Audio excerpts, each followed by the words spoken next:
Peace. This is the enemy's public, and I'm Bro.Nasir. I just wanted to do a quick video while I had this situation on my mind. The trial is over, the Amber Guyger trial, and the verdict is in. They gave her a bullshit 10-year sentence, and it was a whole lot of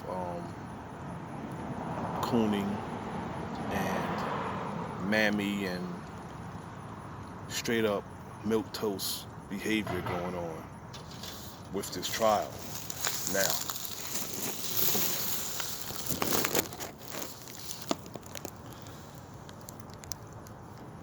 what is it about our people that we feel we should forgive our enemy when they murder us, when they beat us, when they transgress against us, and we see that our enemy asks for our forgiveness, yet black people don't forgive each other. We hold grudges with each other. Now,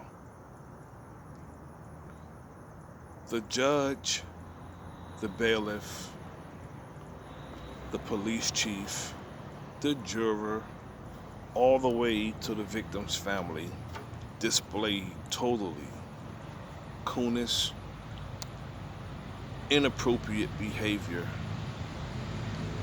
in their courtroom. Now, I'm gonna start with the juror, the black one, because the white one, there's nothing to say about him, because what he did and what he said and what white people do is expected of them. So I'm not gonna even say anything about him. The young Negro woman who said that the other cops, the male cops that is, she might as well have said the male cops who kill young black men, when they get out they live their lives. Yet Amber Guyger has to live with this for the rest of her life, and she was remorseful. She said she was sorry. She cried. What's the damn difference? When she get out in probably 5 years, she's going to live her life too. Now,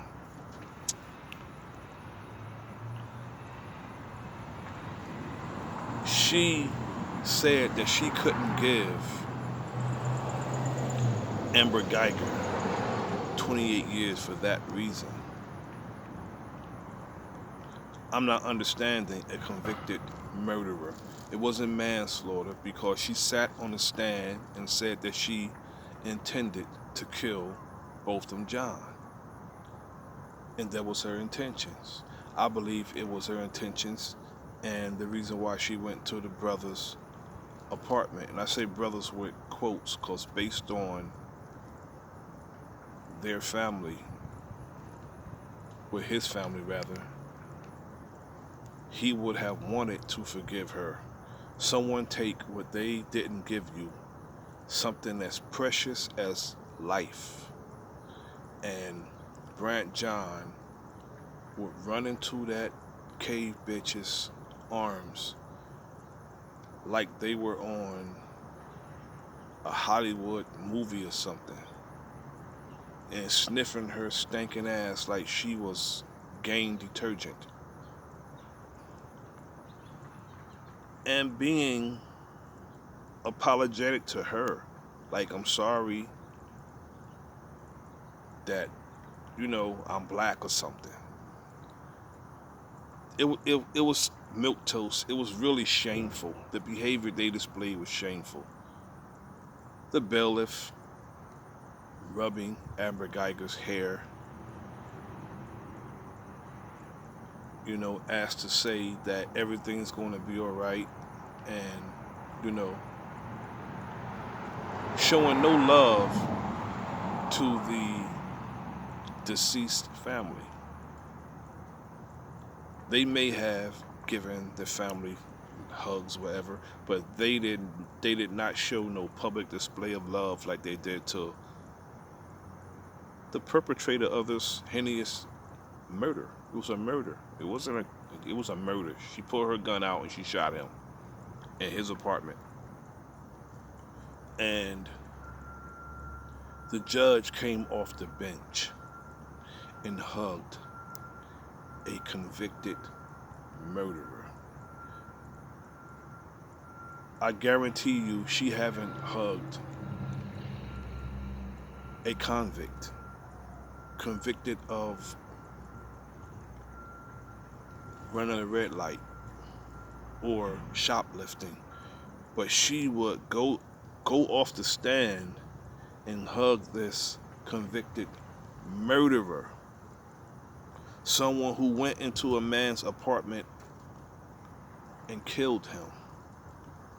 She will hug a murderer.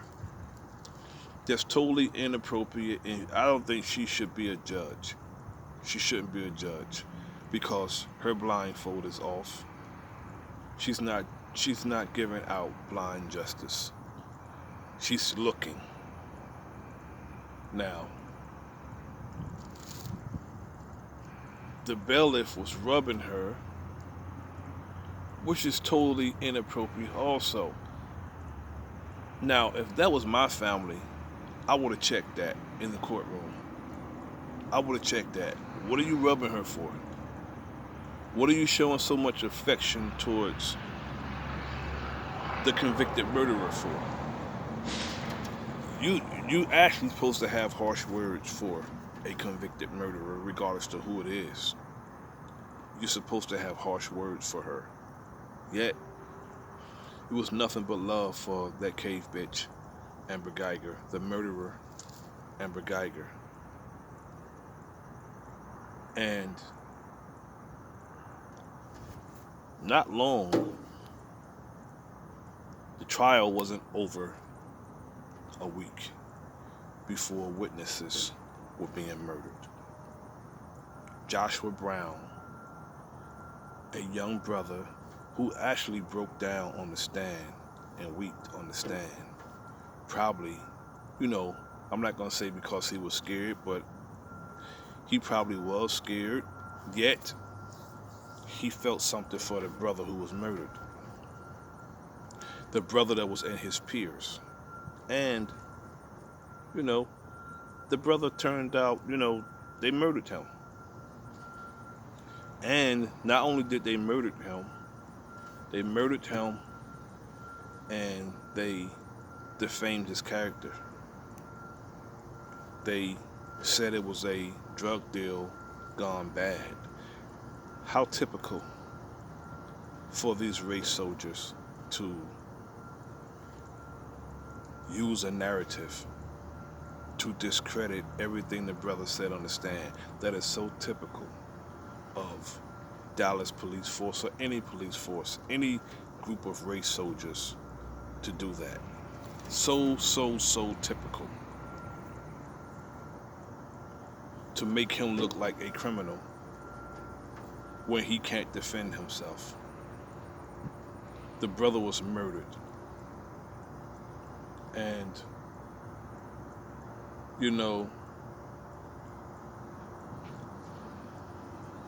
the sentiment of the race soldier and the white supremacist is, we cannot get these niggas to go to war with us for nothing, no matter what we do to them.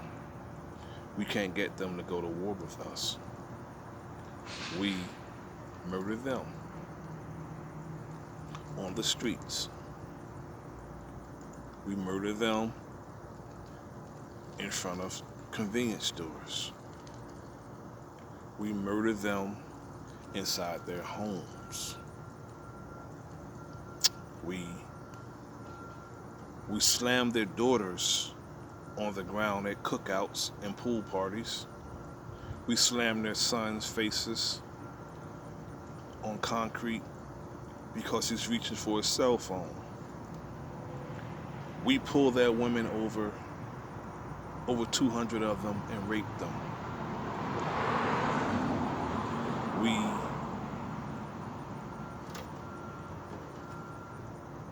shoot their sons on playgrounds.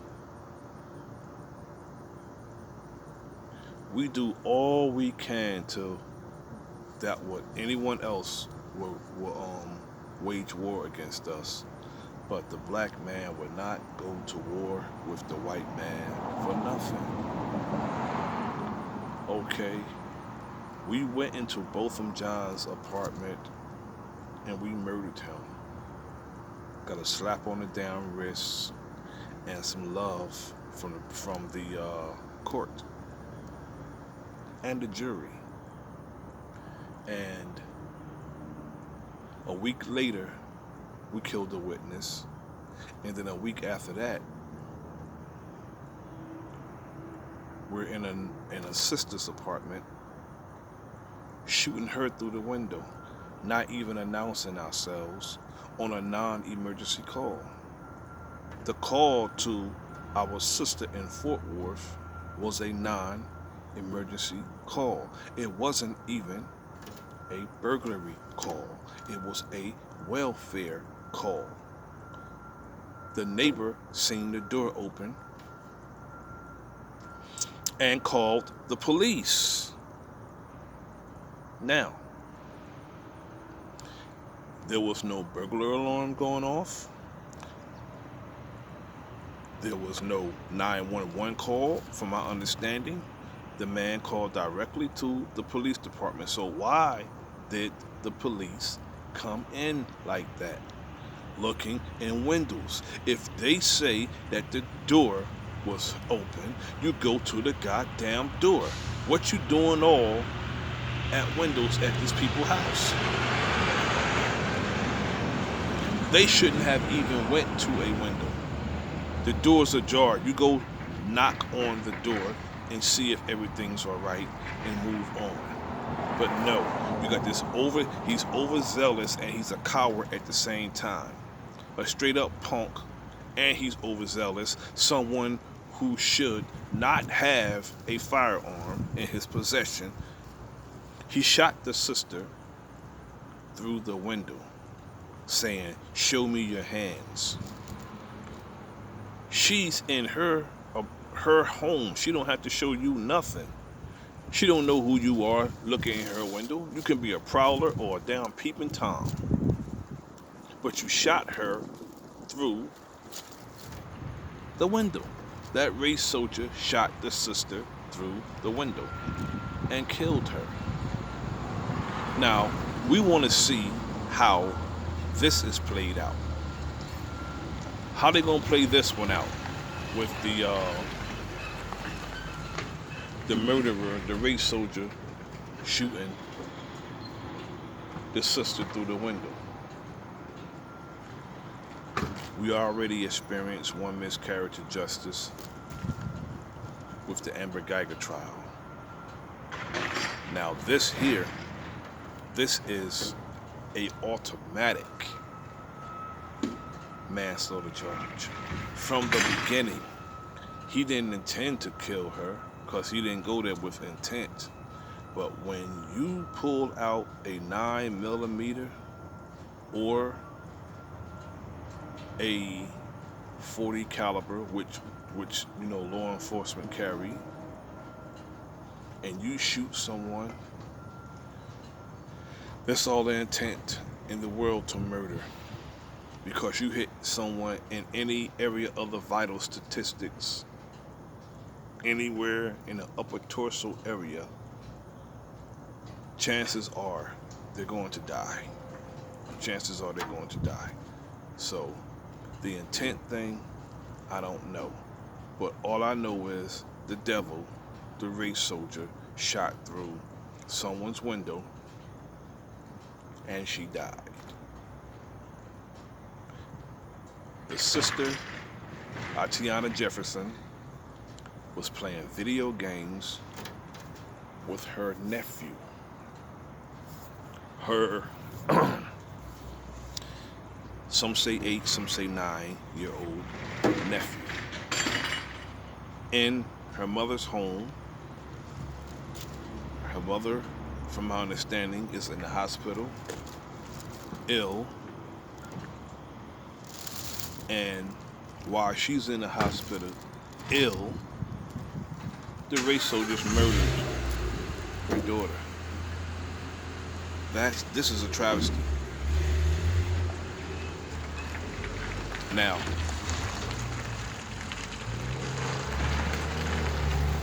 as bad as it is, I want to be angry, but I don't want to be angry, ready to do something for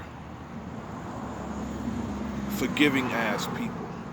Someone who's going to get sanctified and have this forgiving in their heart for the murderer of their loved one. Talking about give your life to Christ and forgive, give me a hug. No, I want to see how this family reacts. Because if they're anything like the John family, that's ridiculous to have national outrage over your loved one, and then Brant John run his punk ass into the arms of the murderer of his brother. That's some punk milquetoast shit. No, you're not supposed to hug your enemy. Automatically, they're supposed to make her your enemy if she murdered your brother. But he think that he's supposed to love her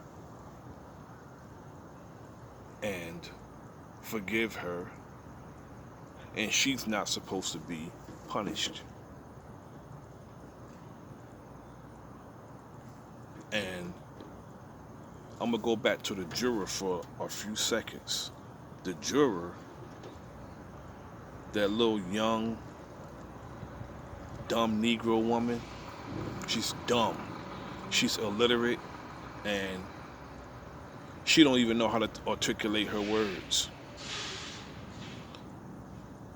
She wants to be a part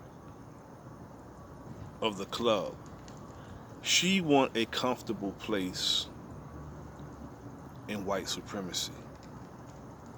There is no comfortable place in white supremacy for black people, because it's called white supremacy for a reason. They can use you, and they will use you, and they are using you. But that's not the end. They continue to use you, because white supremacy is systemic and it's global. We need a code, just like they have a code. They know Amber Guyger was wrong, and they know this officer's wrong, whatever his name is. Yet, they will support him, and they will try, and they will get him acquitted. That's what they do. Stay tuned to part 2 this evening. I'm going to broadcast from the studio. I just had to get this off my mind and off my chest while I had it on my mind. But I will be broadcasting this evening. Not sure about the time, probably about 6 o'clock, 6:30. Until then, this is the Enemy's Public, and I'm Bro.Nasir. Peace and many blessings.